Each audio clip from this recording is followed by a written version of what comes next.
Congratulations. Dr. Tamara Kaufman-Wittes to be an Assistant Administrator of the United States Agency for International Development to the Middle East. Mr. Michael Allen Ratney to be Ambassador to the Kingdom of Saudi Arabia. Mr. Timothy T. Davis to be Ambassador to the State of Qatar. And Dr. Jita Rao Gupta to be Ambassador at Large for Global Women's Issues. Congratulations to all of you. And we thank you very much for your public service and your willingness, in many cases, to continue in public service. You are all eminently qualified for the positions that you have been nominated for, and we thank you for being willing to serve at this challenging time in public service. And we also thank your families. So we would ask, when you have an opportunity to address the committee, if you have family members that are present, we would welcome your introduction of your family members. Dr. Tamara Kaufman-Wittes currently is working at the State Department as a senior advisor in the Office of the Ambassador at Large for Sanction Policy, was for more than a decade a senior fellow in the Center for Middle East Policy at the Brookings Institution, where she directed research and publications on U.S. policies in the Middle East. Dr. Wittes previously served as Deputy Assistant Secretary of State for Near Eastern Affairs from November of 2009 to January 2012, and was one of the first recipients of the Rabin Perez Peace Award established by President Bill Clinton in 1997. Dr. Wittes is well known as one of our country's leading experts on the politics and development challenges in the Middle East region. The Middle East is obviously a critically important area for U.S. national security, as the President just recently announced he will be visiting that region next month. Michael Allen Ratney is a career member of the Senior Foreign Service with the rank of Minister Counselor and is currently the Acting Deputy Director of the Department of State's Foreign Service Institute. Mr. Ratney recently served as charge at the U.S. Embassy in Jerusalem, where I had a chance to visit him and see firsthand his incredible talent as a diplomat and the respect that he earned, not just with the Israelis, but with the Palestinians and with the major players in the region. If confirmed, Mr. Ratney would serve at a critical time in U.S.-Saudi affairs as relations have been strained given the kingdom's human rights abuses, particularly its involvement in the brutal murder of U.S. resident and Washington Post columnist Jamal Khashoggi, and its controversial military campaign in Yemen. President Biden is scheduled to visit Saudi Arabia in July. The administration has looked to Saudi Arabia and others to step up oil supply amid rising gas prices after the U.S. banned Russian oil imports over Russia's invasion of Ukraine. So this will be a critically important assignment, and we look forward to hearing from Mr. Ratney how he will deal with those challenges.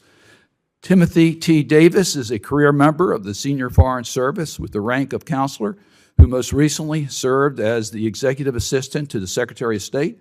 Prior to that, Mr. Davis served as the U.S. Consul General for Basra and southern Iraq. He served in the United States Marine Corps for nearly a decade. I understand, following in your father's footsteps, who's here, who's a Master Sergeant. It's an honor to have both of the Davises here today. And you served, including in operations, the Horn of Africa and Iraq before joining the Foreign Service. The government of Qatar played a leading role in addressing the crisis in Afghanistan, assisting with the evacuation last August, providing diplomatic support and housing more than 58,000 Afghans during the non-combatant evacuation operations from Kabul. On the other hand, I am deeply concerned about the exploitation and abuse of migrant workers in Qatar, with workers exposed to forced labor, unpaid wages, and excessive working hours as the country prepares for the World Cup in November. Dr. Jita Rao Gupta is currently a senior fellow at the United Nations Foundation and senior advisor to Co-Impact. While at the United Nations Foundation, Dr. Gupta founded and served as executive director of the 3D Program for Girls and Women. She currently serves as co-chair of the WHO Independent Oversight and Advisory Committee for Health Emergencies and chairs the Global Advisory Board of Women's Lift Health, a new initiative to promote women's leadership in global health. Dr. Gupta is well qualified for this key position for U.S. foreign policy advancement of equality for women. The position for which you have been nominated are all highly important, each requiring specific skills and experience. Once again, I thank you very much for your willingness to serve, And I will now yield to my colleague and friend, Senator Young. Thank you, Chairman. I, too, want to thank our 4 nominees today for their willingness and, in some cases, their continued willingness to serve the United States of America in these important positions. As the ranking member of this committee's Near East panel, I'm hopeful to hear from all of our nominees today on how they'll advance American leadership and interests in this pivotal region of the world. While we cannot predict how the face of U.S. relations with the Middle East will change over the coming years, now is a crucial moment for the United States to embrace the collective capabilities of our allies and partners in the region as we turn our attention to strategic great power competition. While many are justifiably focused on the war in Ukraine, the looming crisis in Taiwan and the South China Sea, this competition is also taking place in the Middle East. If we want to succeed in this competition, we must find the best way forward to balance our interests while remaining the partner of choice for those in the Middle East.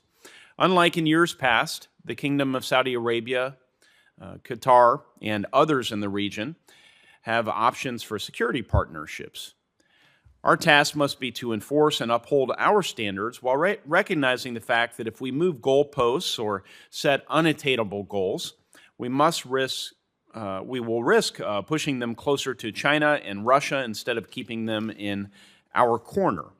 As the regime in Tehran marches towards a nuclear weapon and foments terror in Yemen, Syria, Lebanon, and throughout the Gulf, we must employ some empathy in understanding the threat that our partners in the region are facing and the urgent task of hardening their countries to defend their people. At the same time, we must not ignore the need to advance real development, diplomatic, and humanitarian priorities. But again, if our policy actions drive them into the arms of Russia and China, we will be undercutting these very priorities. Our witnesses will be approaching all of these challenges from different perspectives, and I look forward to hearing their views on this conversation. Thank you again to our nominees for their willingness to serve the United States in their respective roles. I look forward to our discussion today. Thank you, Mr. Chairman. Thank you, Senator Young. I'm going to ask consent without objection to put into the record the introductory comments of Senator Shaheen for Dr. Gupta. Senator Shaheen is in the markup of the Senate Armed Services Committee on their National Defense Authorization Act, so that is the reason why she could not be here. I read her introductory comments, and it's glowing introduction on Dr. Gupta. She says, I cannot think of a more qualified candidate, and I look forward to working with you once you have been confirmed. So without objection, that'll be made part of the record. And without objection, I'm going to enter into the record the letter from the American Jewish Committee in support of Dr. Wittes. With that, Dr. Wittes, glad to hear from you. Thank you, Chairman Cardin, Ranking Member Young, distinguished members of the committee. I'm so grateful for your consideration today. I'm deeply honored by the trust placed in me by the President and the Vice President and by the support of USAID Administrator Samantha Power. And I can never sufficiently express my thanks to my husband, Ben, who's here today, and my sons, Gabe and EJ. I was born at a U.S. Army hospital in Ankara, Turkey, where my father was serving at our embassy on behalf of the U.S. Information Agency. As a young adult, I lived in Israel, on kibbutz, and then again while studying at Tel Aviv University. I've spent over 20 years working on Middle East policy and traveled through nearly every country of the region. And I was also privileged to serve the American people in the Near East Affairs Bureau at the State Department, where I worked with our embassies across the region to support civil society and democratic reforms, and I organized the first wave of U.S. assistance to Tunisia after the uprising in 2011. So engagement with the governments and peoples of the Middle East has been part of my entire personal and professional life, and that's why I'm so excited at the prospect of leading USAID's Middle East Bureau and so grateful for your consideration. The region today presents tremendous challenges and human suffering, as well as opportunities to build greater human security, stability, and prosperity. Stabilizing the Middle East and strengthening our partnerships there will advance American interests and values while enhancing U.S. national security. The people of this region are overwhelmingly young and seek a better future. So lasting stability demands human security and governments that are transparent, responsive, and accountable to their people. It's essential that America's civilian engagement in this region, our diplomatic and economic engagement, and especially our development assistance, be robust and persistent. All of Administrator Power's priorities for USAID globally, including COVID response, fighting corruption, advancing democracy and diversity, frame the work ahead in the Middle East. Many states in the region, including key American partners, have been hit hard by COVID-19, a health crisis and an economic contraction layered on top of existing crises in governance and security. Social and political and economic progress will be absolutely key to regional stability, and USAID's development work is a central tool in that effort. Administrator Power is also focused on pushing back on the People's Republic of China's predatory model of development, combating corruption, and supporting democratic progress. And if I'm confirmed, that will be a focus of my work as well.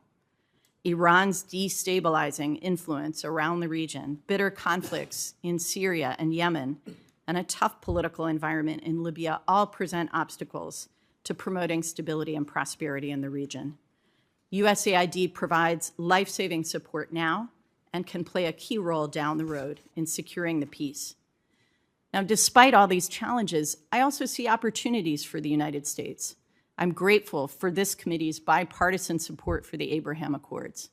As I said when they were first announced, they relieve Israelis' sense of isolation, and they reflect shared interests between Israel and her neighbors.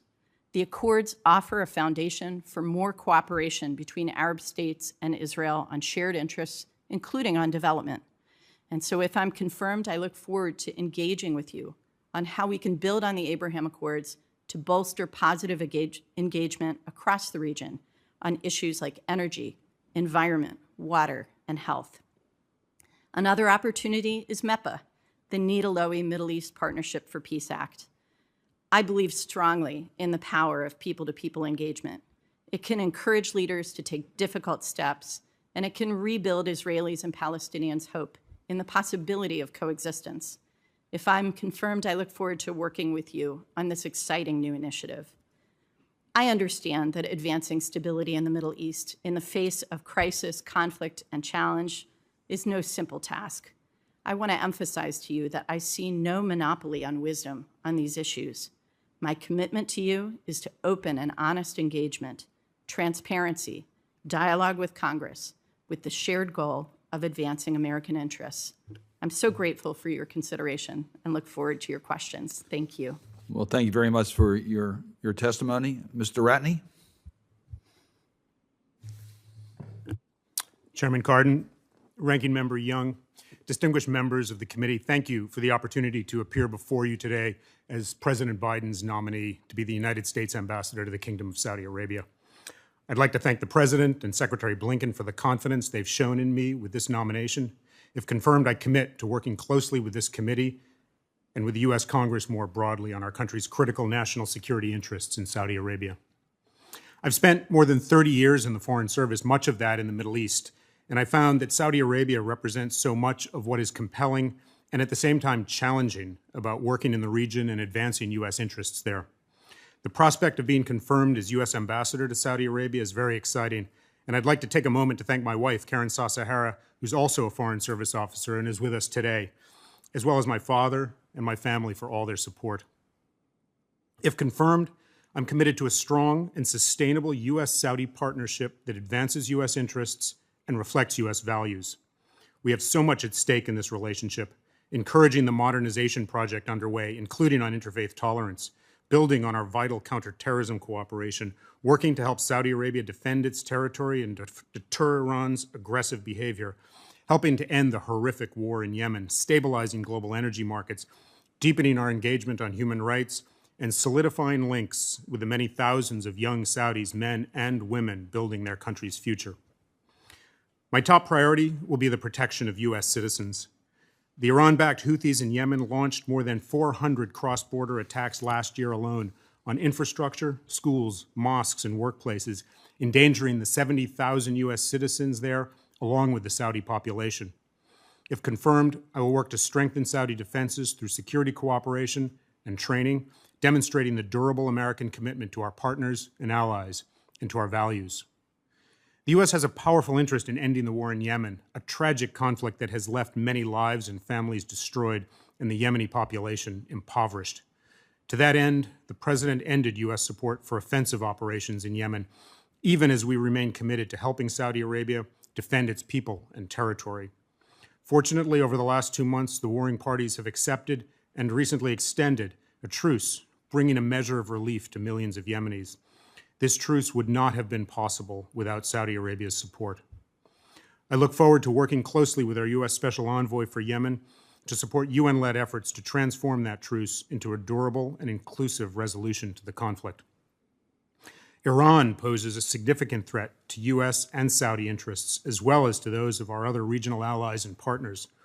We must work with our Saudi partners to counter Iranian threats to global energy flows, regional stability, and the lives of our fellow U.S. citizens in the region.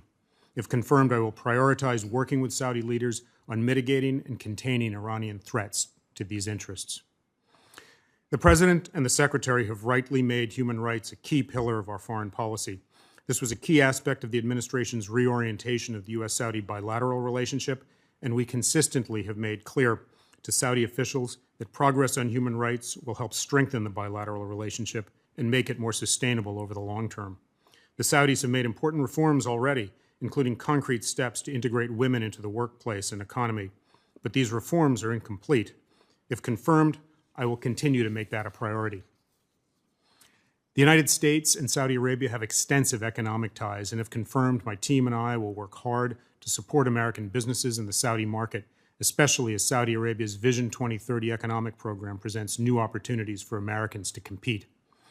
Saudi Arabia is, of course, a major player in global energy. Recently, the OPEC Plus ministers endorsed a recommendation to increase production quotas in July and August.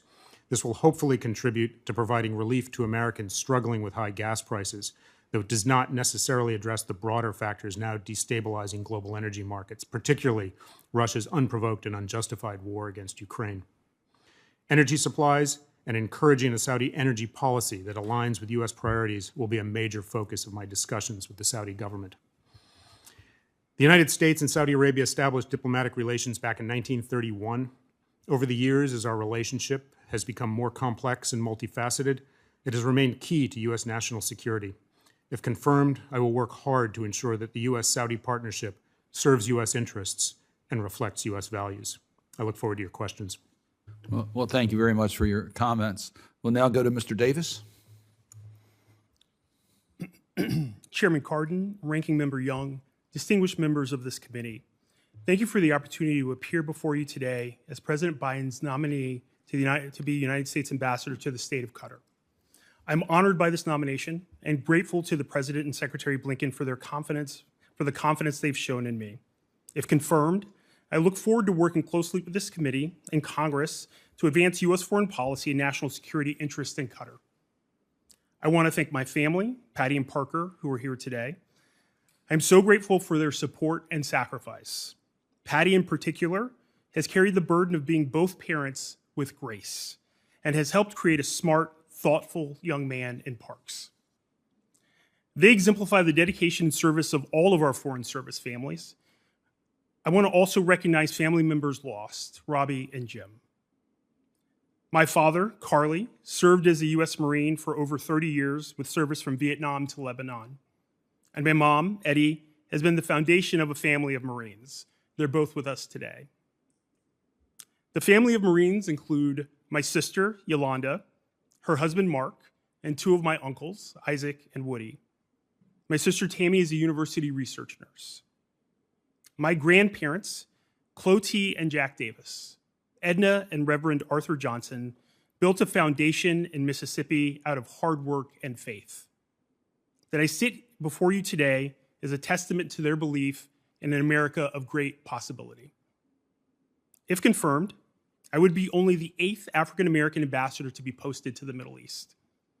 My son Parker asked last week if my nomination was a big deal for the Davis family.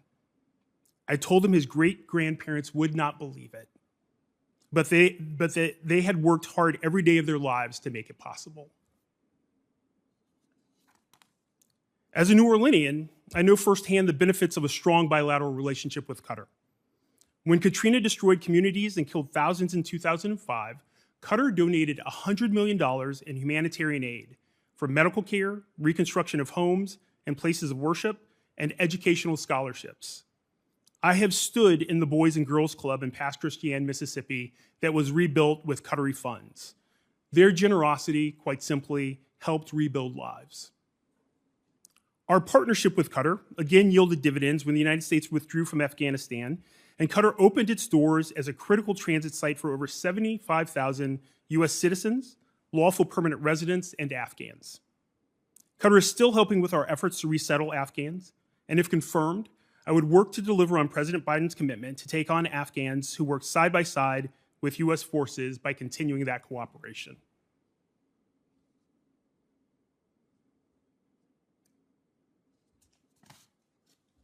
Mr. Chairman, I know from my decade of service as a Marine, including overseas deployments in Iraq and the Horn of Africa, that we cannot defend our country without support from our allies and partners. Security and defense cooperation is vital to our strong relationship with Qatar. Since 1996, Qatar has hosted Al Udeid Air Base, our largest base in the region, and home of US CENTCOM's forward operating headquarters. Qatar is a safe, secure, and welcoming home to 8,000 US military personnel. President Biden designated Qatar as a major non-NATO ally earlier this year as a testament to our longstanding strategic partnership. The President and the Secretary have been clear that human rights are a pillar of our foreign policy. If confirmed, a primary focus of our bilateral engagement will be to advance human rights and encourage full implementation of labor reforms Qatar has made in previous years. I believe honest conversations about human rights will make our relationship stronger and more resilient. Qatar plays an important role in bolstering global energy security, as our European partners look to reduce their dependence on Russian oil and gas in the wake of Russia's brutal and unprovoked war in Ukraine. If confirmed, I would encourage Qatar's positive contributions. I also would make it a priority to continue working together to address the climate crisis, including by working with Qatar to continue its progress on reducing domestic methane emissions.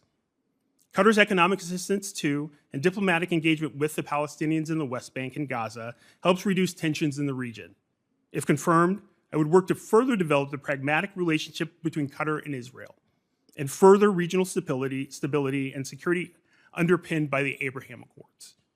Our commercial relationship with Qatar directly benefits the American people, and if confirmed, I would seek to deepen commercial ties. Qatar has already invested tens of billions of dollars in the US economy and wants to increase that, including through engagement with state governments. Finally, as Qatar hosts the FIFA Men's World Cup tournament this year, my highest priority will be ensuring the safety, security, and dignity of visiting US fans. Mr. Chairman, thank you for the opportunity to testify today, and I look forward to your questions. Well, Mr. Davis, thank you for your testimony. We do note that there are 3 generations of your family here with your parents and your son. And Parker, we want you to know your father's appointment is a very big deal, and that he has made an incredible contribution to the progress and peace globally. So it's wonderful to have your family present with us today. Thank you, Mr. Chairman. With that, Dr. Gupta. Chairman Cardin, Ranking Member Young, and members of the committee. It is an honor to be before you as President Biden's nominee to be the next U.S. Ambassador at Large for Global Women's Issues at the Department of State. Here with me today are my husband, Arvind, and our daughter, Naina, whose commitment to justice inspires me every day. I want to underscore how much their love and support mean to me, as well as that of all my friends and family who are probably watching online, particularly my late parents, Sarah and Srini Rao, who modeled for me the value of public service. I'm grateful for the trust placed in me by the President and Secretary Blinken to serve the American people and advance the economic rights, leadership, and safety of women and girls around the world. If confirmed, I pledge to work closely with the administration and Congress in a bipartisan way to lead the Secretary's Office of Global Women's Issues and the integration of gender equality across the work of the department. Research suggests Countries are more prosperous and peaceful when women have economic security and are fully able to participate in their societies. Investing in women and advancing their human rights, as the Office of Global Women's Issues is mandated to do, is one of the most powerful ways to advance US foreign policy interests and national security priorities. Mr. Chairman, I'm proud to be a US citizen and a first-generation immigrant. I belong to a family of professional women, each of whom dedicated their lives to serving their communities, and from a family of men who supported them fully. I was aware that the opportunities available to me and the roles exemplified by the women in my family were not the same as those available to the majority of women globally. This led me to focus my doctoral research on understanding the barriers that women face in pursuing a career, and ultimately propelled me toward a career focused on rectifying the inequities experienced by women, and that became both my passion and my profession.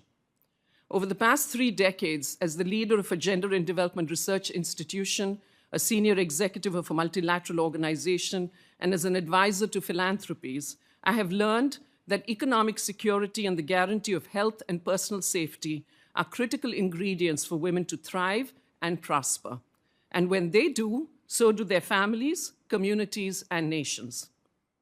It is for this reason that I have dedicated myself to advocating for evidence-based policies and programs to allow women and girls to fulfill their economic and leadership potential and conduct their lives with dignity without fear of violence or discrimination.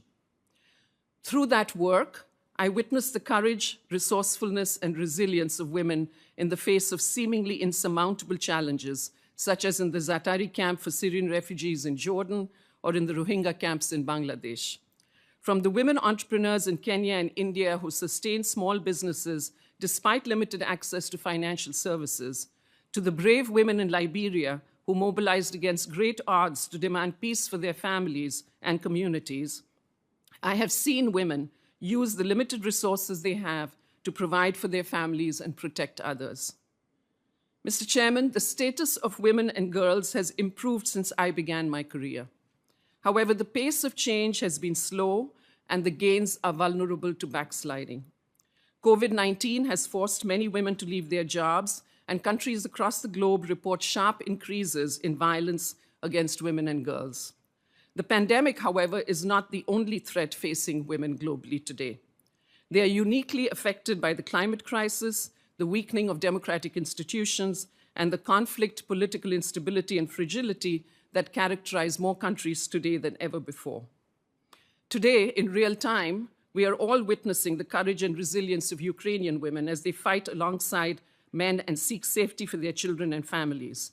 Simultaneously, we watch in awe and determination the Afghan women who, despite the threat of imprisonment and torture, are protesting increasingly stringent limits that are being placed on their rights by the Taliban. Those brave women need their voices amplified and championed. Women's equality is a moral and economic imperative of US foreign policy. It has transcended both Democratic and Republican administrations. Ever since the position of Ambassador at Large for Global Women's Issues was established in 2009 with bipartisan congressional support, the issue has been a foreign policy priority. If confirmed, I will continue this bipartisan tradition and work closely with interagencies, civil society, government, and private sector partners, and especially with Congress, to advance the mandate of the office to integrate gender equality throughout foreign policy. I confess that I can almost hear my parents say now, enough with the talk, go get the job done. So should I be confirmed, I reaffirm to you, I'm ready to get the job done. Well, thank you, Dr. Gupta, for listening to your parents. This committee has a great tradition of working across party line, of working with the executive branch on foreign policy. We pride ourselves in the unity that we can have between the Congress and the executive branch, but maintaining the separation of branches. That depends upon the cooperation of our confirmed representatives. So we have 4 questions that we're going to ask you, each one of you, to answer by a simple yes or no. That is extremely important for this committee to be able to carry out its work on behalf of the American people. So I'm going to ask all 4 of you, you'll respond to each question individually, Do you agree to appear before this committee and make officials from your office available to the committee and designated staff when invited? That's assuming you all are confirmed. Do you agree to do that? Yes, sir. Yes. Yes. Yes. Do you commit to keep this committee fully and currently informed about the activities under your purview? Yes. Yes. Yes. Yes. Do you commit to engaging in meaningful consultation with policies are being developed, not just providing notification after the fact? Yes, sir. Yes. Yes. Yes. Do you commit to promptly responding to requests for briefings and information requested by the committee or its designated staff? Yes. Yes. Yes. Yes. Well, congratulations. You passed the first test. I'm going to ask, we'll have 5-minute rounds, and we'll probably be able to get to a second round. Let me start on the human rights front, and I'll start with Dr. Gupta. Each one of you have major roles to play in regards to advancing American human rights. Women are under attack globally, as you pointed out in your testimony, but they're particularly vulnerable in Ukraine. As we know, the men, because of the policy, many women have been separated from men have been separated from their families. They're subject to being abused. They're subject to trafficking, et cetera. And in Afghanistan, we invested a great deal. And part of the reason for our investment was to help and respect the rights of women in Afghanistan. Now that we are no longer physically present, it's much more challenging. So tell me how you're going to deal with those two concerns that we have in regards to the welfare of women in Ukraine and in Afghanistan. Thank you, Senator. I agree with you. Russia's unprovoked attack on Ukraine has had severe impacts on the health, safety, and rights of women there. Just as the women left behind in Afghanistan are suffering the rollback of their rights under the rule of the Taliban. The majority of women displaced in Ukraine, as we have all seen, are women, children, and the elderly. And I think if confirmed as part of the Women, Peace, and Security agenda in Ukraine, I would like to see 3 streams of work move forward. One is to have methods for documentation, but documentation that is survivor-centered and that is trauma-informed, to be able to document acts of sexual violence in particular. I was very disturbed recently to hear the report from the SRSG Patton after her visit to Ukraine, where she got credible reports of rape, gang rape, being used as a weapon of war. And I would like to see that being documented and perpetrators being brought to account. Obviously, humanitarian assistance should still be targeted to women and children who are most in need, who are seeking refuge in other countries, but also those who are trapped seeking shelter within Ukraine. And I would like to see if communication can be established with high-level women still in Ukraine so that we can know what the situation is and continue to monitor it regularly.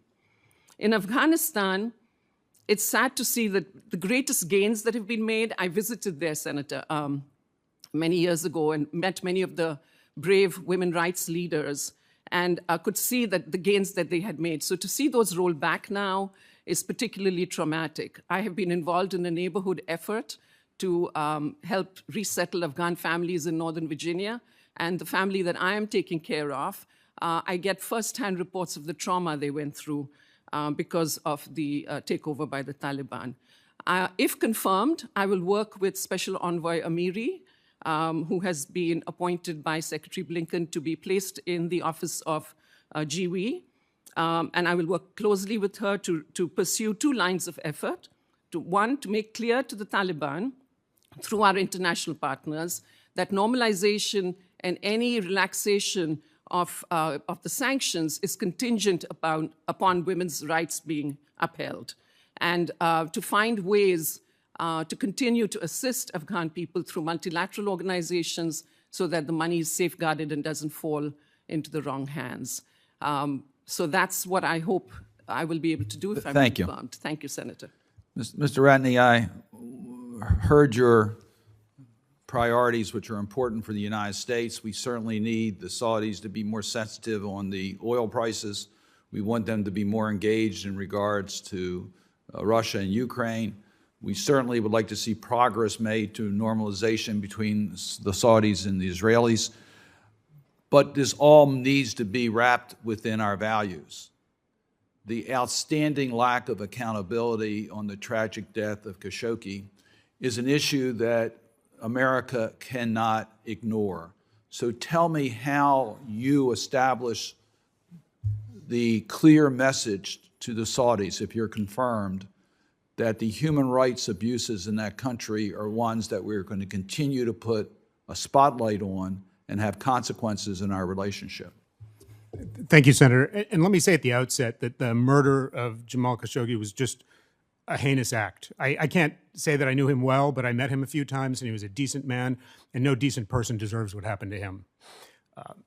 The administration has taken some steps in that regard, including declassifying and publishing the intelligence community's assessment of responsibility for his murder.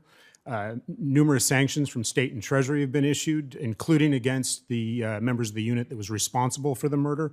And we've used statutory authority to implement what we've called the Khashoggi Ban, which is essentially to say that those who would reach out across borders to suppress dissent will face consequences, including an inability to travel to the United States.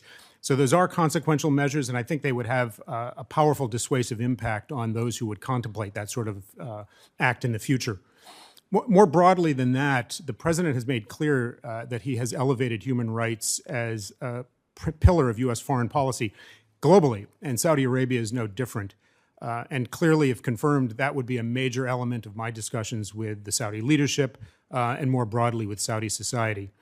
We've seen a bit of progress there in certain areas, including things like freedom of expression and the rights of women, judicial transparency. These are areas where we have emphasized in our conversations with Saudi leaders and would most assuredly continue to be prominent on our agenda, my agenda, if confirmed, certainly the president's agenda during his upcoming trip. I think it's important that we have these straightforward, these forthright conversations with the Saudi government. I take your point absolutely that it continues to be a mixed picture. Even the advances which I think the Saudi government has achieved, there are instances. There's a lot of work left to be done before we can call it systemic change. Thank you. Senator Young. Thank you, Chairman. Congratulations again to all of our nominees for your nominations. Dr. Wittes, in 2020, you indicated that you were not in favor of the Abraham Accords. On social media, you said you agreed with an article that called the deal a triumph for authoritarianism. You suggested the deal was, quote, oversold, unquote, and that Middle Eastern countries normalizing relations with Israel was a, quote, betrayal of Palestinian interests, unquote. I'm curious to hear if your views have changed in the 2 years since. Senator, thank you for the opportunity to be very clear about my views. I support the accords. I support the profound transformation that they've wrought in the region.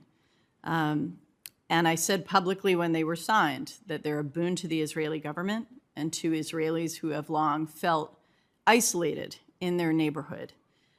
That's the profound transformation we see, not just at the government-to-government level, but at the people-to-people level, and it's very meaningful. I have written that they strengthened the pro-American coalition in the region, and before I was nominated, I encouraged the Biden administration to follow up on the accords to promote regional cooperation that would advance peace and stability. So I think my record is clear. Not to me. How do we reconcile all those statements, which were just crystal clear, with the statement that the deal was a triumph for authoritarianism and that the deal was oversold? If your views have changed, that would be helpful to me. Quite easy to reconcile. If instead it's my job to reconcile the previous statements with the current views, I'm having difficulty, so help me out. Senator, thank you. So I will say I was skeptical that other countries would join the UAE in the accords when the UAE first made its announcement in August of 2020, and I was wrong about that. We've seen Morocco, we've seen Sudan, we've seen Bahrain come in.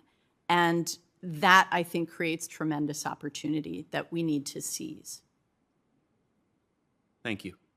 I do appreciate that. Doctor, last week it was reported that the now resigned president of the Brookings Institution was an unregistered foreign agent on behalf of one of Brookings' donors. He's not a nominee before the Senate for consideration. I want to be crystal clear about that. But we, as policymakers who often refer to Brookings material, must ask the uncomfortable question about whether or not Brookings remained impartial in its scholarship, especially that which focused on the Middle East. Do you believe that we can trust the scholarship and independent views presented by a think tank that receives foreign funding? Senator, thank you. Let me speak to Brookings and my work at Brookings. Every grant agreement that supported my work and the work that I supervised included strong language guaranteeing the independence of that work. I have absolute confidence that that work was conducted with independence from donors and that it stands on its own merits. I had no knowledge of any of these disturbing allegations regarding General Allen. I never discussed research on Qatar with General Allen. I never participated in fundraising from foreign governments with General Allen. Thank you. I think it's important that you got that on record. Thank you so much. Doctor, are you willing to urge Brookings to voluntarily work with this committee so that we can have a full accounting of foreign donations to the institution, especially funding that supported the work at the Center for Middle East Policy? Senator, all nonprofits, I think, have to demonstrate their independence from donors. I think Brookings has strong policies on transparency, on conflict of interest, on research independence. I'm no longer employed there, as you know, so I certainly hope that they will live up to their values and their policy.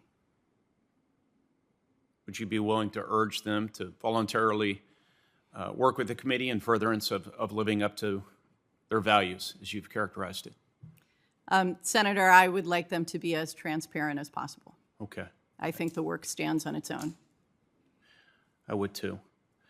While director of the center, did you, Doctor, advocate, including informally, to any federal employee on issues relating to the region, especially relating to the affairs of the Gulf Cooperation Council or member states?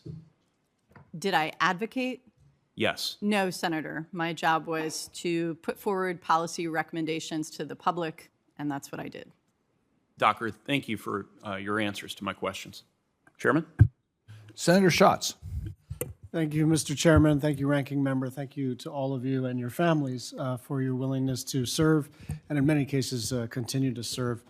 Mr. Ratney, OPEC countries are producing oil at levels well below their collective quota due in large part to the sanctions related to Russia's invasion of Ukraine. The administration has made very reasonable requests of the Saudis to ramp up oil production and make up for the shortfall.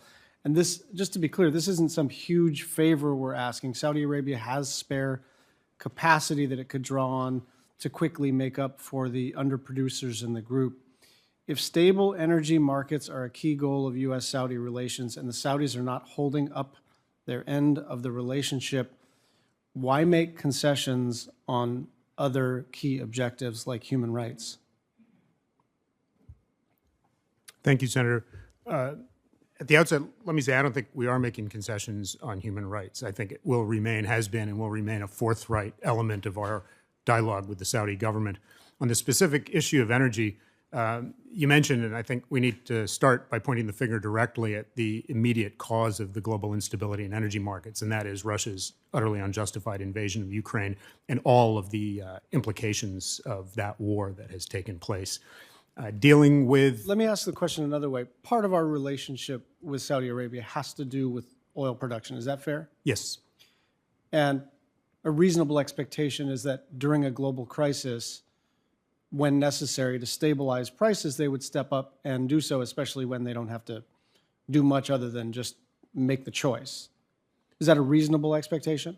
Sure. So I was actually getting to that point because, in fact, this has been a major topic of discussion with the Saudi government, and we're gratified to see that OPEC Plus, this larger group in which Saudi plays a leadership role, made a decision to increase their quotas for July and August, considerable, something like a 50% increase in their quotas, which should have some impact on global oil supplies and ultimately gas prices. It's not the silver bullet. It's not the answer to all of that.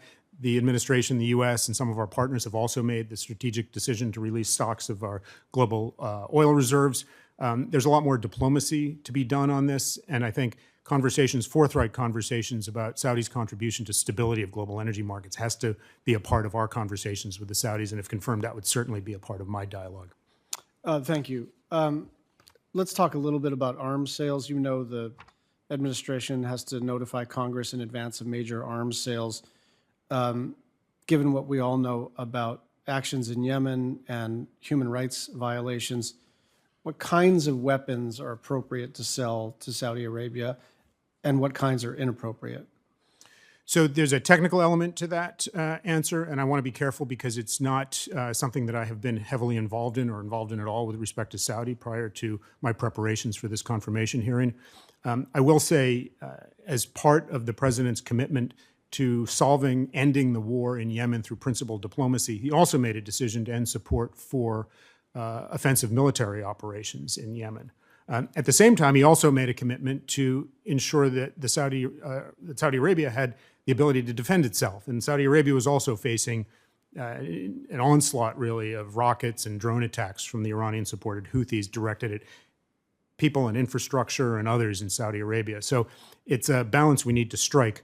The decisions on what constitutes support for offensive military operations and the specific weapon systems associated with that has to get considered on a case-by-case basis. My colleagues at the State Department look at a variety of factors, including how those weapon systems have been used in the past. I would just offer that, some of this is about end-use monitoring, some of this is about transparency in the country, and some of this is a judgment for Congress to make, because whether a weapon system or a weapon is defensive or offensive depends on the circumstances, right? And this is the hard part. I agree. It's a judgment that has to get made, and it's one that I think we're committed to doing in full transparency and consultation with Congress. Final question. According to media reports, China is helping Saudi Arabia manufacture its own ballistic missiles. The Saudi government has government ministry linkages to Huawei and has explored the possibility of selling oil in yuan. How specifically would you address PRC policies that undermine regional security with the United States vis-a-vis Saudi Arabia? Thank you for the question. As Secretary Blinken made clear in a speech he gave at George Washington University just a couple of weeks ago, the U.S. challenge of dealing with China, it's a global competition. It's not restricted to Asia or any one country, and certainly Saudi Arabia is no exception. I don't know. China and Saudi Arabia have a significant trade relationship. I think China's probably the largest purchaser of Saudi oil. There's a bit of Chinese investment in Saudi Arabia. I don't know that there are significant defense relationships. The report you cite is one that I've seen in the media, but I know nothing more than that. And I think I would suggest a briefing in a different setting from some of my colleagues. But let me just say that this challenge of dealing with China, the risks of dealing with China, particularly a China that pursues policies that are utterly antithetical to our own values and the values of even Saudi Arabia, including genocide in Xinjiang, for example. That's something that we have to make clear to our Saudi partners, to all our partners globally. Thank you. I understand Senator Portman is available through WebEx. Thank you, Mr. Chairman, and thanks to the nominees for stepping up to serve. Again, many of you have already been in public service. We appreciate your continued service, as I've talked to Mr. Ratney about. I listened with great interest to the back and forth, Dr. Wittes, with you and Senator Young. I'm the co-author of what's called the Israel Relations Normalization Act, which is now law. It was signed into law in March, and it promotes the so-called Abraham Accords and their expansion. And the one question I would have, in addition to the ones that you've already answered regarding your previous comments about the Abraham Accords, is whether you're committed to this and committed to pursuing a policy agenda, which would be deepening the existing Abraham Accord agreements and expanding to other countries, including some countries whose ambassador nominees are with us today, like Saudi Arabia. So would you be committed to expanding it, and would you be committed to deepening the existing relationships? Senator Portman, thank you. And the answer is yes, absolutely. I won't prolong this, and it does seem counter to your previous comments, but I'm glad that you've had a change of heart, and I think it is incredibly positive in terms of peace in the Middle East, not just for Israel, as you noted, but for those countries that choose to connect in that way.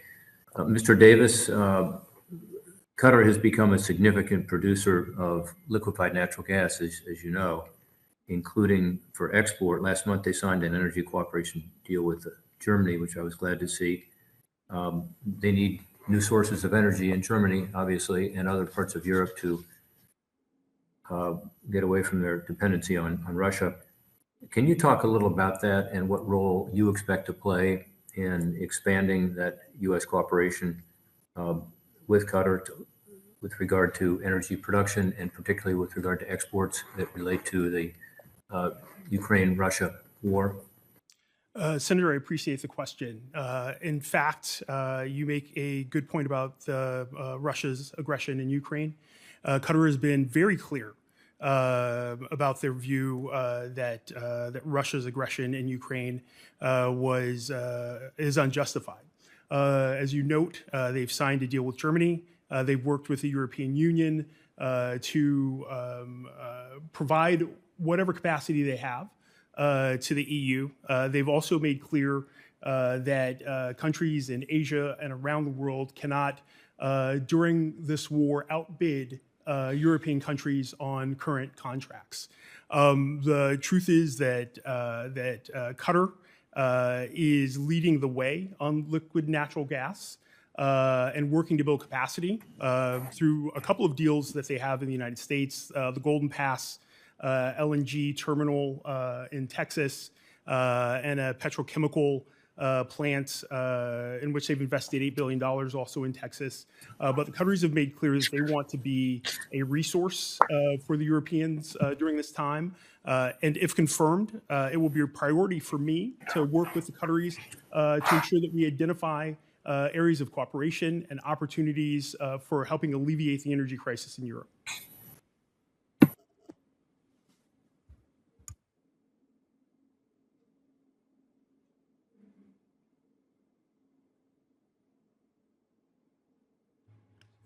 Senator Portman, we're not hearing you.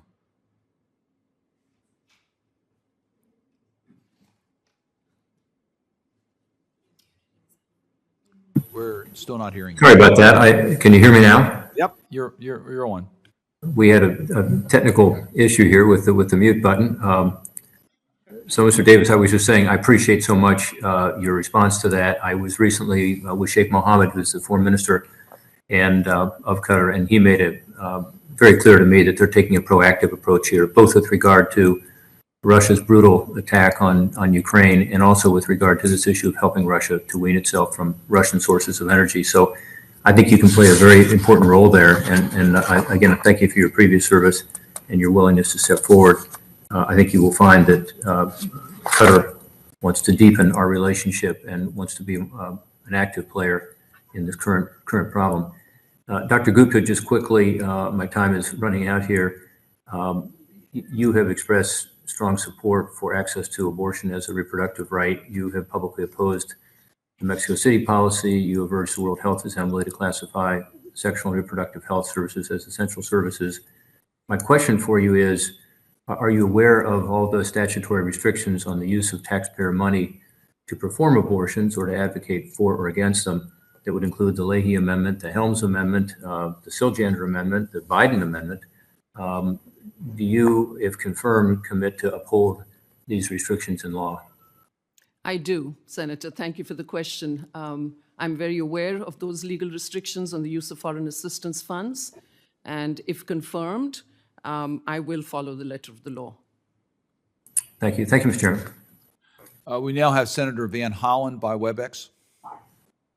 Thank you, Mr. Chairman, and congratulations to all of you on your nominations. Senator Cardin said at the outset, you all are immensely qualified, and I look forward to supporting your nominations. Mr. Ratney, I do want to press you a little more on some of the issues that Senator Cardin and Senator Schatz raised.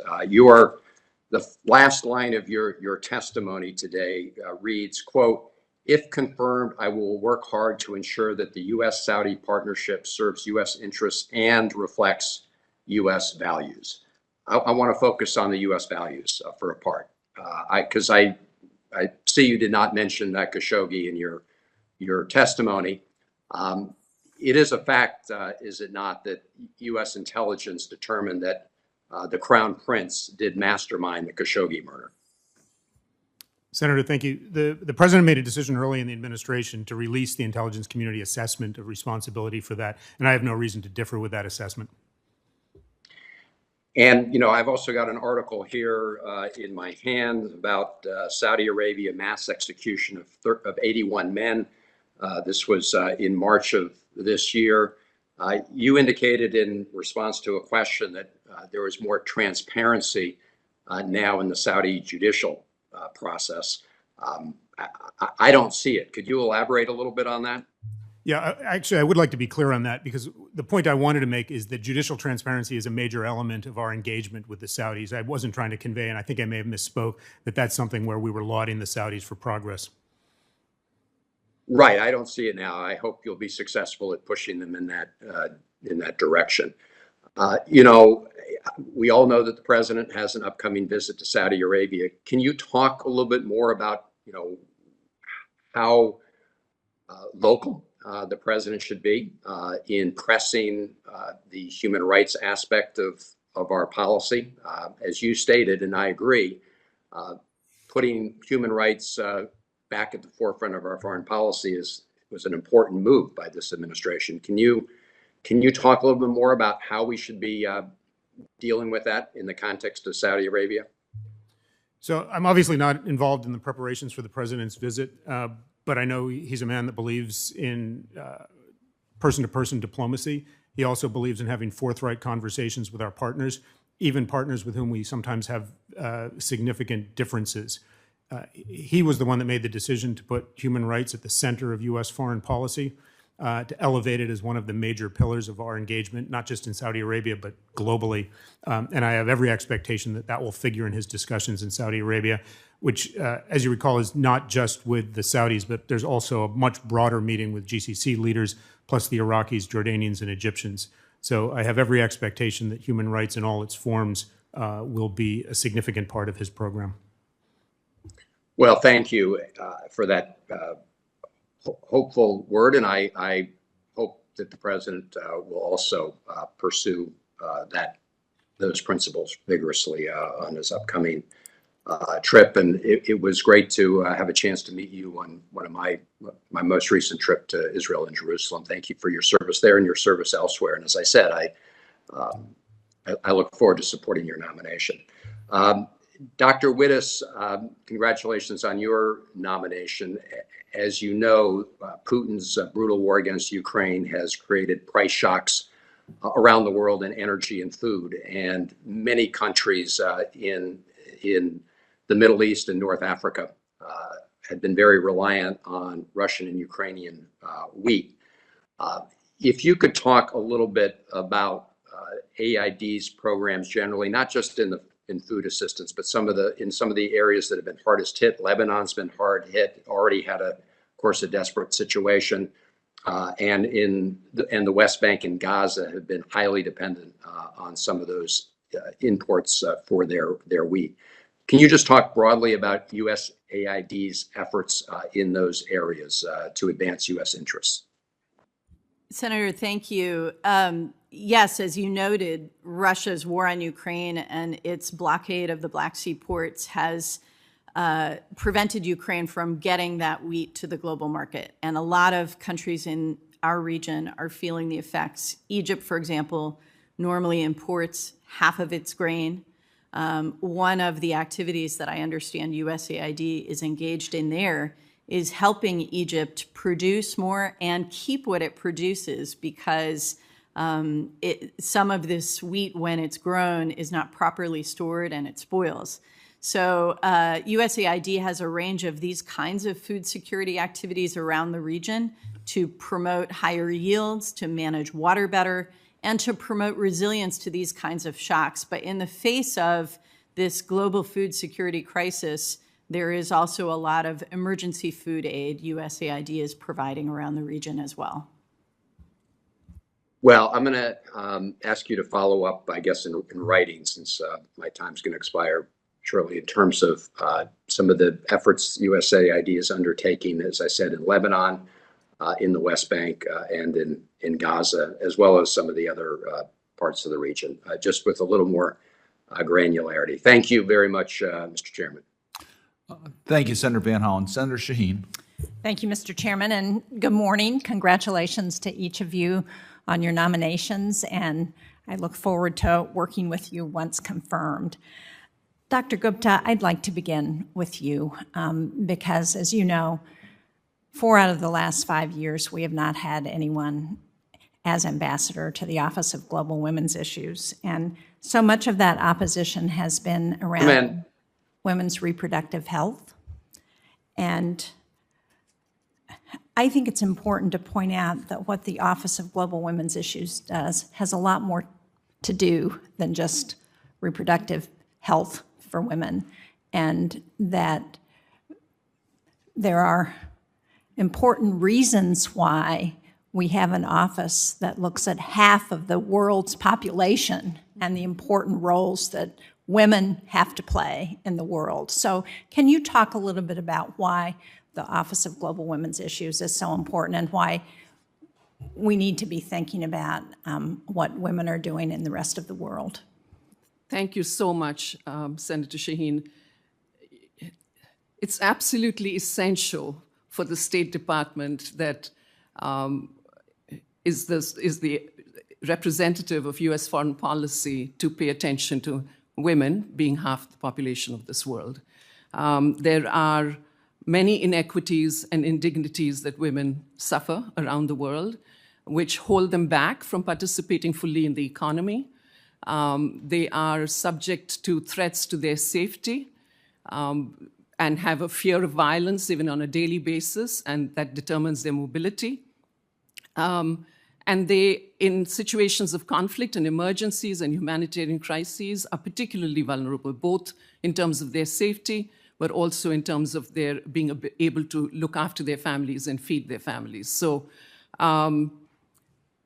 if you look at the world today, the situation of women, if you look at the gender inequality indicators, the indicators show that the inequality has increased. We have regressed on gender equality because of the threats that we've had at the moment, which is the COVID-19 pandemic, which has kept women from the labor force, the climate crisis, the rise of authoritarianism, conflicts around the world.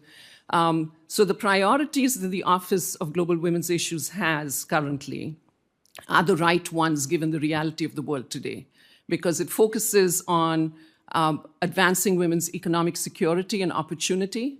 It focuses on advancing the women, peace, and security agenda, and preventing and responding to gender-based violence. And those seem to me to be the 3 most important priorities today. And those have been identified in the national strategy that the US has just put out on gender equality and equity, the first ever national strategy for both domestic and global issues. And I think that those are the right ones from my point of view. Well, thank you. I certainly agree with that. Can you also speak to what empowering women does for their families, for their communities, and for their countries? Thank you. Women play essential roles at the household and community level. They are the frontline caretakers and mothers of children. They are the providers and processors and producers of food. And they are income earners, and they are leaders within their communities. So, and yet they face disadvantages in being able to access productive resources such as employment, education, income, land, etc. That puts them at a disadvantage to fully play their roles. So by disadvantaging them in that way, you are holding them back, but you're also holding back their families, their households, their communities, and the economies of entire nations. So, in fact, a McKinsey report recently identified that in 2015, that the cost to the global GDP is about $28 trillion over a 10-year period if those inequality indicators were not improved, if the gap was not closed. So it has economic consequences as well as it's a rights issue. Thank you very much. Dr. Wittes, I'm very concerned about the situation in Lebanon. It's one of the countries in the Middle East that has significant challenges, the impact on young people and their interest in staying in the country and offering a future there.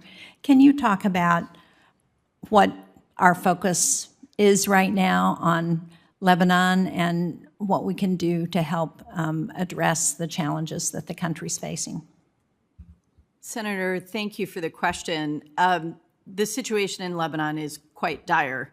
The humanitarian situation, the economic situation. There is an opportunity now because of the successful conduct of parliamentary elections last month. I was able to serve as an international observer in the previous 2 rounds of Lebanese parliamentary elections, and I was really encouraged to see that they were able to hold those elections. I think that the new government now has both the opportunity and the need to focus urgently on some long overdue reforms. I understand that there's an agreement with the IMF that would include reforms in the banking sector that could really start to stabilize the economy.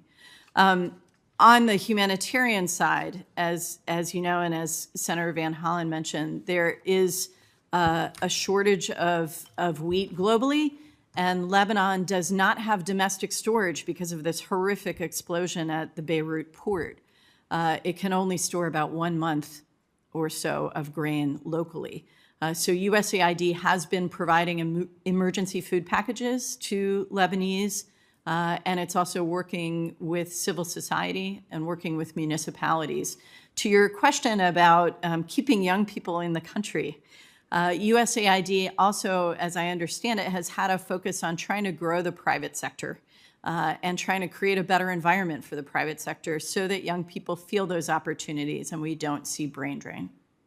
Well, thank you very much. I'm out of time, but I would just close with an admonition that I hope each of you will work on what's continuing to get worse in Afghanistan with respect to the rights of women and the economy in that country. So it's something that I think each of you have the ability in your new roles to have some influence on, and I hope you will really look at that opportunity. Thank you, Mr. Chairman.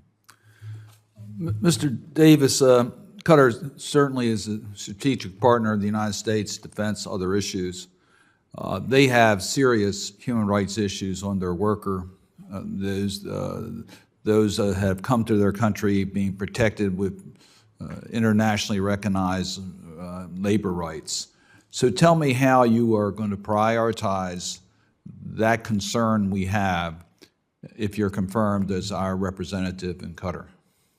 Senator, thank you for the question. First, I want to note that I share your concern about Qatar's human rights record. They have made progress. They were the first country in the Middle East to have a minimum wage law. They've instituted a tribunal to adjudicate cases of labor abuse. They've set up a fund to help compensate employees who have not received their wages. And specific to the World Cup, they have a regulation that bans working in the hottest part of the day. My own work in southern Iraq, where I saw similar labor and human rights abuses, informs how I view this. Often it is a case where it is not a lack of will, but a lack of capacity. Our Trafficking Persons report lays out avenues for the Qatari government to improve their human rights record. the Department of Justice Human Trafficking Prosecution Unit has been working with the Qatari government. It's not enough to want to prosecute abuses of labor and human rights.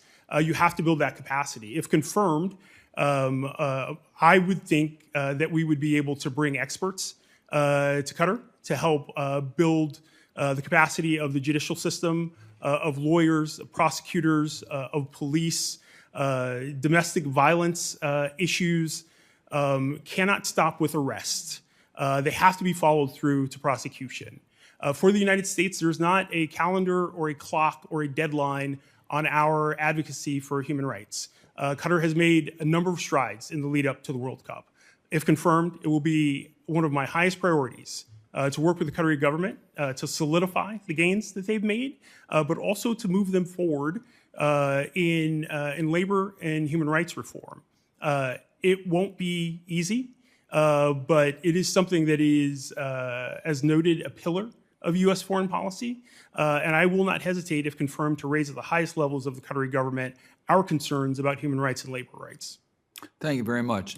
Dr. Wittes, I just really want to reinforce the comments that were made by Senator Young and Senator Portman in regards to the Abraham Accords. I was, in our conversation before we started the hearing, I was at a dinner last night, a unique opportunity where the ambassador from UAE hosted the Israeli ambassador's visit to the placement in the United States. We had to postpone it a little bit because of COVID, and it was a stark moment to see Israel and an Arab state co-hosting an event here. So it was a wonderful occasion. One of the articles that were circulated under your tweet during the initial consideration of the Abraham Accords was very critical that there was no concessions made by the Israelis in entering into the agreement with UAE. I mention that because there was a major progress made in getting Israel off of the annexation issue, which could have been rather explosive. And that was done by the UAE without the expansion to the other countries of the Abraham Accords.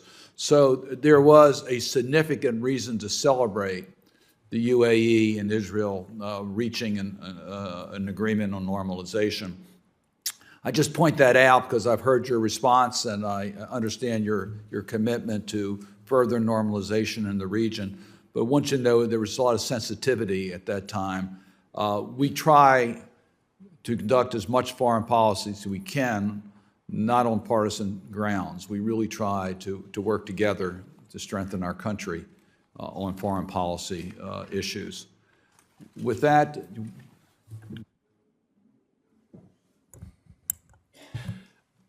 Senator Haggerty, please. Senator Haggerty. Thank you, Mr. Chair. Mr. Ratney, I'd like to first turn to you to talk with you about the country that you're intending to represent the United States to. You know, American families are suffering everywhere from high gas prices, and I understand that President Biden is on his way to Saudi Arabia next month, presumably to ask the Saudis to produce more oil and bail the United States out of this energy disaster that the Biden administration has created based on its war on the American fossil fuel industry. This trip comes not long after President Biden, during his presidential campaign in a Democratic presidential debate, decided that he would turn Saudi Arabia into a, quote, pariah. And he added that there is, quote, very little social redeeming value in the present government in Saudi Arabia. Those are his words during the presidential debate. I actually believe that the Saudis can be a very critical partner to us in the Middle East. And I'd first like to know if you agree with President Biden's stated posture towards Saudi Arabia. Thanks for the question, Senator. I don't think I'm in a position to comment on comments that the president made during the campaign or more than a year ago. I can tell you what he's said since he's been president. I can tell you what he has been determined to do since he's been president, and that is to carve out a relationship with the Saudi government that both advances U.S. interests and also reflects U.S. values. And we have vast U.S. interests in Saudi Arabia, including, as you point out, a conversation about energy prices, gas prices that we're facing here in global turbulence in energy markets. There's a lot of other things. ending the war in Yemen, cooperating on counterterrorism, pushing back on Iran's nefarious activities in the region that threaten us and our partners, and at the same time advancing our values. So I have every expectation that the President will use this trip, which he's making to Saudi Arabia, in addition to conversations with other Gulf leaders and other Middle Eastern leaders, to have forthright discussions about responsible role Saudi Arabia. Do you agree that our diplomatic relations are better off without an antagonistic relationship with a country as important as Saudi Arabia? I don't think I would relish the possibility of being U.S. ambassador to Saudi Arabia if I thought an antagonistic relationship was a good direction to go in. I think my colleagues in our leadership in this administration agree with that. And well, if you're confirmed, you're going to have a lot to clean up, I think, given the situation as it exists right now. I'd like to turn now to your time as Consul General in Jerusalem. Under your watch, the State Department provided $465,000 in grants to a group called One Voice, which then joined a group called Victory 15 and worked to defeat Benjamin Netanyahu and his Likud party in Israel's elections. This struck many observers, including me, as highly inappropriate, if not unethical, especially given that the Obama administration disagreed with Netanyahu and his many policies, including the Iran nuclear deal. I understand that the Senate Committee on Homeland Security and Governmental Affairs Permanent Subcommittee on Investigations reviewed this case and reported out its findings, and according to that report, One Voice's pivot to electoral politics was consistent with its strategic plan that was developed by One Voice leadership. One Voice had emailed this strategic plan to the State Department officials during the grant period. However, the State Department placed no limitations on the post-grant use of resources developed by One Voice using the funds provided by the United States. Again, there were no limitations placed on how the resources of the funds would be used. The grant was just given by the State Department, even though the State Department had their strategic plan in hand. I think it's a failure of the State Department, again, under your watch, to take the necessary steps to guard against the risk that One Voice would engage in political activities to unseat a particular foreign head of government. So I want to ask you, Mr. Ratney, given that One Voice engaged in political activism in the 2013 Israeli elections, before applying for a State Department grant, how was it that you failed to foresee and guard against this risk?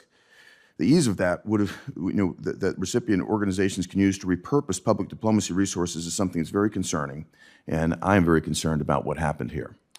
Thanks for the question. And I do recall the incident, and I recall my work there.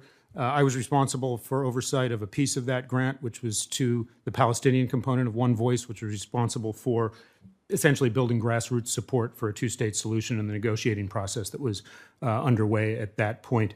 The Senate Permanent Subcommittee on Investigations that Senator Portman chaired at the time looked into it, as you mentioned, and noted a few deficiencies in the way that that grant was handled, one of which is exactly what you point out, which is there was no restriction in the grant agreement for how they would use the data. In this case, it was a database and some other things that they had developed in the process of doing the work, the sort of— Well, I think it's extremely concerning that that failure occurred, but I want to ask you one more question before my time is expended. Do you dispute what was reported in the findings that you deleted emails related to the review of these One Voice grants? No, so the Permanent Subcommittee on Investigations identified two shortcomings. One had to do with the administration of the grant, which we talked about, which was that there was no prohibition on political activity, organization using it later. That is something that I made clear in my conversations with the staff on the Permanent Subcommittee that would be unacceptable had we known about it. The other problem had to do with a systemic issue associated with records management at the State Department that has since been addressed. There was no routine method, there was no routine way at that time to archive all of the routine emails that the State Department sent and received. That has since been remedied as well through changes in policy and changes in technology. To be clear, did you delete emails that were relevant to this? Did you specifically pursue those emails and remove them from the record? So as I recall what happened at the time, and I want to be very precise about this because it's an important issue. At the time, this is somewhat of a technical issue, but at the time, the State Department, the email systems didn't have the storage capacity to retain large numbers of emails in people's inboxes. So we were routinely instructed by, and this was not unique to me, we were routinely instructed by our IT staff that if you don't delete emails, especially those with large attachments, your inbox freezes and you stop getting emails. So that was a systemic problem that was addressed both by improvements in the technology and also a change to the policy about archiving of these messages. Well, you can understand my concern over that part of it, but my even deeper concern is that funds were allowed to go to an organization that was going to take direct action against one of our political allies and get involved politically in that manner. I think it's a great oversight, and it creates grave concern for me. Thank you, Mr. Chairman. Senator Cruz. Thank you, Mr. Chairman. I would note that I think the Democratic majority on this committee may have inadvertently convened a hearing on the profound anti-Israel bias of the Biden administration. I very much agree with the questions Senator Haggerty just asked about Mr. Ratney's involvement in sending taxpayer funds to a group that employed Obama political operatives to run a campaign against the sitting Prime Minister of Israel, Benjamin Netanyahu, and to undermine our friend and ally, Israel. But as disturbing as that conduct was, Ms. Wittes's conduct is even more concerning. Ms. Wittes, if you're confirmed, you'll be in charge of distributing vast amounts of funding across the Middle East. Since 2015, the Brookings Institution that employs you has taken at least $12.5 million from the Embassy of Qatar. That's the amount that can be traced publicly. Just 4 days ago, the president of Brookings resigned in a scandal because he's facing an investigation for being an undisclosed lobbyist for Qatar. And he resigned because he said, "I know it is best for all concerned at the moment." Now, the president of Brookings has resigned over this, but you ran the Middle East Center at Brookings. To what extent did you participate in fundraising from Qatar? Senator, thank you. I want to be very clear. I had no knowledge of any of these disturbing allegations regarding General Allen. I didn't discuss research on Qatar with General Allen. I did not do fundraising meetings for foreign governments with General Allen. So did you know that your work was being paid for by Qatar? Yes, sir. Okay, so you knew you were funded by a foreign embassy. Yes, sir. We had funding from several foreign governments, including the Norwegians and the Emiratis. Well, the Norwegians and Emiratis don't work to undermine us, and they don't work to undermine Israel. The Qataris do. Did you participate in any way in the fundraising? I participated in one fundraising meeting in, I think, 2012. Okay, just a second ago you said you didn't participate in the fundraising. Not with General Allen, sir. General Allen became president after I stepped down as director. But you participated in 2012 in fundraising from the Qataris? I sat in a meeting in which Ambassador Indyk was asking for a renewal of our grant. Okay, you published a report with the Qatari Ministry of Foreign Affairs logo on the cover of it, correct? Senator, we had a grant agreement with the Qataris to conduct a joint conference, which we did in Doha every year. Okay, the president of Brookings just resigned over allegations that he was an unregistered lobbyist for Qatar. Did you register as a lobbyist for Qatar? No, sir, I never conducted advocacy for Qatar. Should the president of Brookings have resigned over this? Was he right to do so? Senator, I cannot speak to what General Allen did or did not do. Should the same standards apply to you? Senator, the rules at Brookings were very clear. We received regular trainings on FARA compliance. I had no problem understanding the rules. Should the American taxpayers be concerned that President Biden wants to put in charge of distributing millions of dollars of taxpayer money someone who has spent years being funded by a foreign nation who is not our friend? Senator, I think my research and the research that I supervised was conducted with complete independence from all of our donors. But it was funded by the Qataris. On its own Qataris. It was funded by the Qataris, and it just happened to so comply with their agenda that they put their damn logo on the cover, correct? Senator, they did not put their logo on any of our You put research. their logo on the cover. No, sir. Their Who put the logo logo? is not on the research. Who put the logo on the cover? Senator, of the report you published. The logo Did you put the logo or did they? Senator, we co-produced a conference. Okay, so you both put the logo. All right, I want to shift to another topic. You know, the Biden administration claims to support the Abraham Accords. I got to say, your record on the Abraham Accords is stunning. It's one thing for your colleague, Mr. Ratney, to fund political campaigns against the sitting Prime Minister of Israel, but when the Abraham Accords came out, in September 2020, you tweeted that Arab leaders should not deepen ties with Israel until they saw whether President Trump won re-election. Why were you urging Arab countries not to deepen ties with Israel? Senator, I was skeptical when the Emiratis made their announcement, which was breathtaking, in August 2020. I was skeptical that other Arab states would join them. And You urged them not to. I was proven wrong. But you urged them not to, so they didn't follow your advice. But you wanted them not to make peace with Israel. No, Senator, I did not urge. I was... All right, you tweeted that peace between Israel and the UAE was a new Naksa, a setback. You also said it was a triumph for authoritarianism and just a normalization of men, which I don't know what the hell that means. Why did you actively lobby against historic peace accords in the Middle East? And how can anyone have any confidence that you can be a senior government official? Senator, I support the accords. I support the profound transformation. Well, I guess that's the right political answer to say now, but it's not what you said then. Senator, those are not my words. I tweeted out 2 articles critical of the accords, one by an Israeli and one by an Egyptian. Both All right, final question on the Egyptians. You have tweeted that Egyptian President Sisi is running a Reich, that is a fascist regime. How exactly do you think you're going to be able to work with our Egyptian allies when you've called their president a Nazi? Senator, those are not my words. You didn't say he's running a Reich? No, Senator, I have no recollection of ever using those words about President Sisi. Well, I'm going to follow up in writing because the record is clear, but it is really stunning. The anti-Israel bias of senior nominees in this administration, and it is inconsistent both with American national security interest and with standing with our friend and ally, the State of Israel. Senator Young, anything further?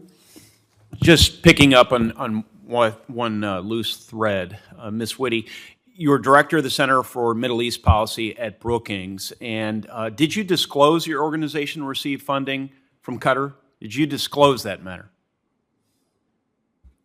Yes, sir, including when I testified before Congress. As you know, the forms require it. Okay.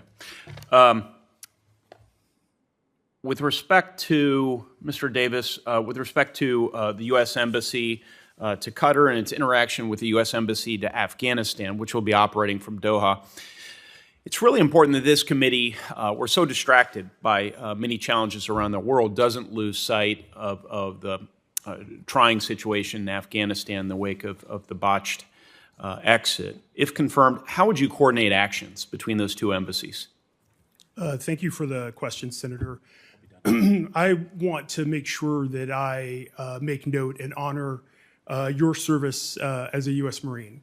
When the evacuation of Afghanistan began in August, I, like you probably were inundated with former fellow Marines, former soldiers, and folks who had known interpreters, spotters, Afghans who had worked with us for years and years.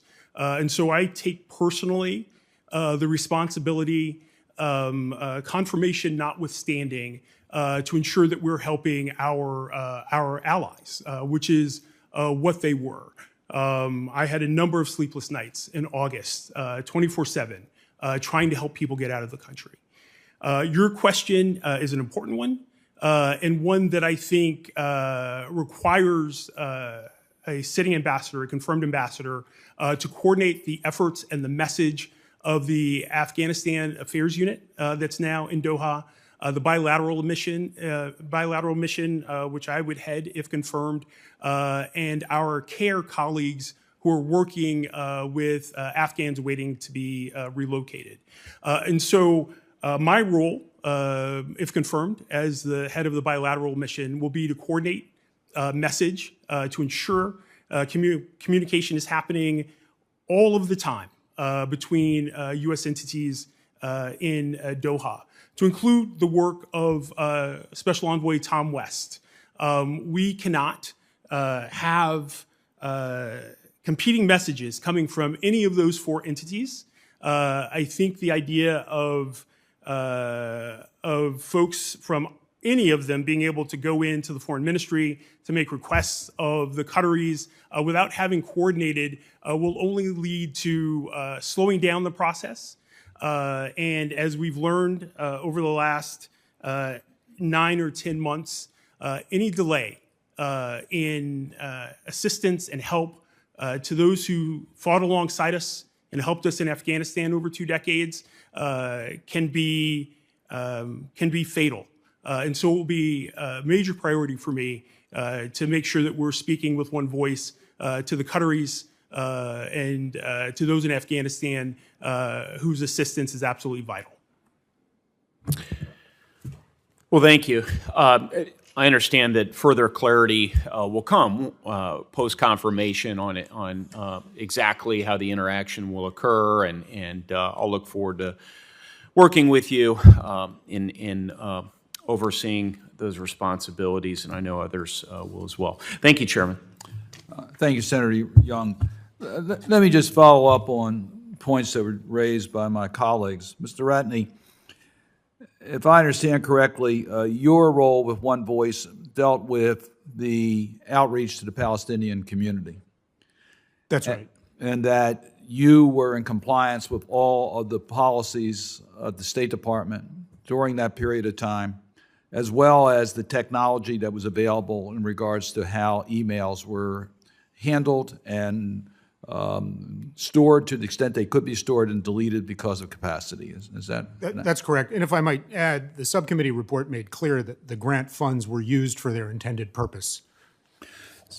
So I think you've clarified that point, and I really think there's any misunderstanding here, but let me just ask for the record, if confirmed, do you agree to adhere to all of the State Department rules and regulations regarding record keeping and the retention of emails? Absolutely. Yeah. And Dr. Wittes, in regards to your relationships at Brookings, it's my understanding that you complied with all the rules of the Brookings that had in regards to foreign participation in funds, and that you made all the disclosures that were required by law, and you complied with all of the federal rules at the time. Absolutely, Senator. Thank you. I have no further questions. Let me, if I might, announce that the record will remain open until close of business Friday, June 17th, for questions for the record. I would urge our nominees to try to complete those answers as rapidly and as thoroughly as possible so that we can try to clear for committee action your nominations as quickly as possible. Each of you have critical positions that we need confirmed, representatives and ambassadors, so we would urge you to try to complete this work as quickly as possible. If there is no further business, the committee will stand adjourned.